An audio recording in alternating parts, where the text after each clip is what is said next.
you mean this? Is that shirt covering your whole butt? I do not think so. You're supposed to be 5 inches above your knee. That is not right. You need to go to student services. Okay. To what extent is the dress code more oppressive to girls? What is the actual purpose of dress code? According to Fresno Pacific University, public schools have the responsibility to have safe and orderly schools that maintain an environment conducive to learning. Standards are needed for safety reasons and avoidance of distraction in the classroom. Safety is the #1 reason for a dress code. However, many educators believe that a dress code also promotes a positive educational environment. According to the public schools, they must take whatever actions are needed to protect the children. If a dress code helps, then one should be implemented with the constitutional boundaries established by courts. You may come to wonder who decides the dress code, dictating what people can and can't wear. A county might set guidelines, but it is ultimately up to the school to decide and enforce the dress code. Recently, in Morgan Hill, California, a judge sided with the school when they told their students not to wear American flag apparel on Cinco de Mayo. The school has a high amount of Hispanic students, so they made the rule to prevent problems. When safety is an issue, the courts will often side with the schools. Dress code is found to be more skewed towards girls rather than boys. In the article, Girls Fight Back Against Gender-Biased Dress Codes, it mentions several examples of just girls being dress coded.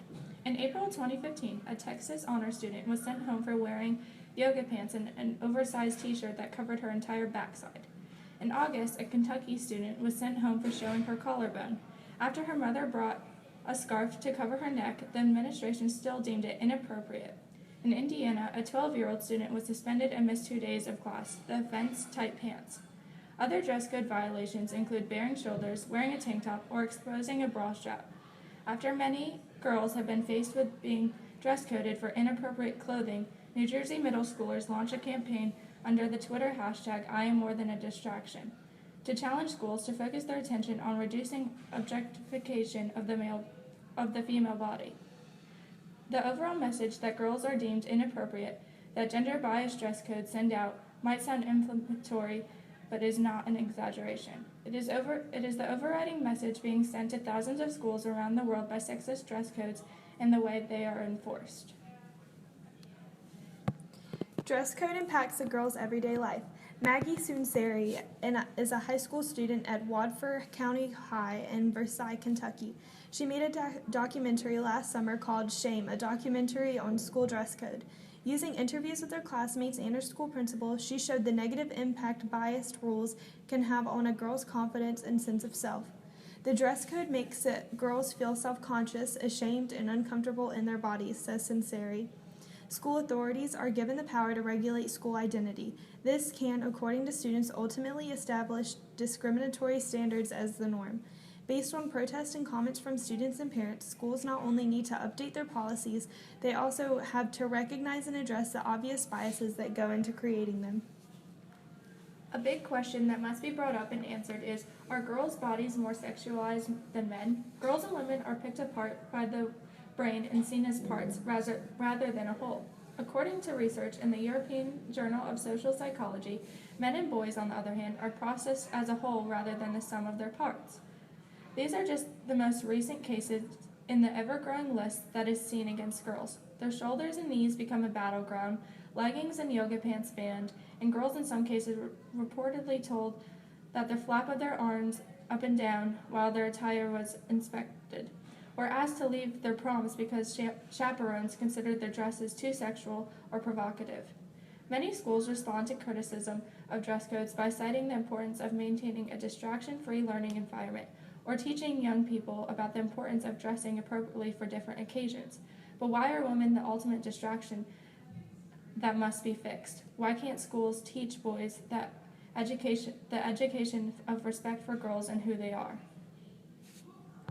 I got 44 because I fell asleep during it. Oh my God, your shoulder! What? Oh my God, put it away. That's What? too much. What? Stop. What? That's way too much.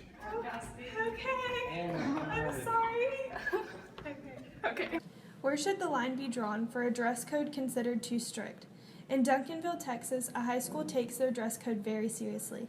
Violations, which can even include shirts becoming untucked, result in an at-home suspension for a day. The second offense results in 2 days at-home suspension, and third time results in 2-day at-home suspension and a loss of school privileges.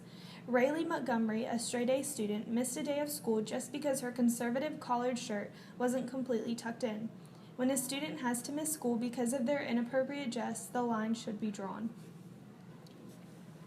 There has been many points brought up that school dress code is actually a good idea. Some of these points include that dress codes can create safe and orderly schools. According to the National School Board Association, approximately 135,000 firearms are brought to the 85,000 public schools each day in the U.S., which is the main reason why school districts use to implement dress codes. Some schools even require their students to have their belt lines exposed at all times for concerns of concealed guns under clothing. Dress codes also improve student concentration. Many people often propagate that school dress codes can help students to focus more on their academic performance. They say that such policies can instill a sense of discipline and responsibility among students.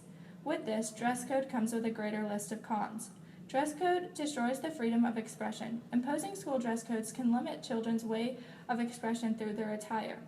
This can lead them to venting their wishes through other means, which could be through jewelry, makeup, or even piercings.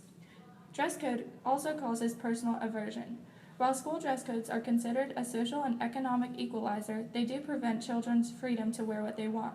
A child might not want to wear a particular uniform, and implementing a dress code would impose the rule and thrust on him that they need to wear certain clothing, despite the fact that they could not look good in it or find it comfortable. And now the big reason. School dress codes are mainly tied directly to girls and their bodies, leading to discrimination against them. We surveyed 33 people from our school, Heritage High School, about dress code. One of our questions included, has there ever been a time that a comment has been made about your attire? 84.4% of people answered yes. Another question we asked was, have you been forced to change because of your attire? 63.6% of people answered yes to this question. Finally, we left a free response question relating to if a person was dress coded and what they were wearing when they were dress coded. 23 out of 28 people who answered the question answered that yes, they have been dress coded before. Some of the top items of clothing that were listed for being dress coded included Nike shorts, leggings, dresses, ripped jeans, tank tops, and sheer tops, most of which were all women's clothing. This shows that dress code is an oppressive and is prevalent problem that is shown right here in our school. Overall, dress codes are oppressive to girls in many schools. If there is going to be a dress code, it needs to be changed to limit the gender bias.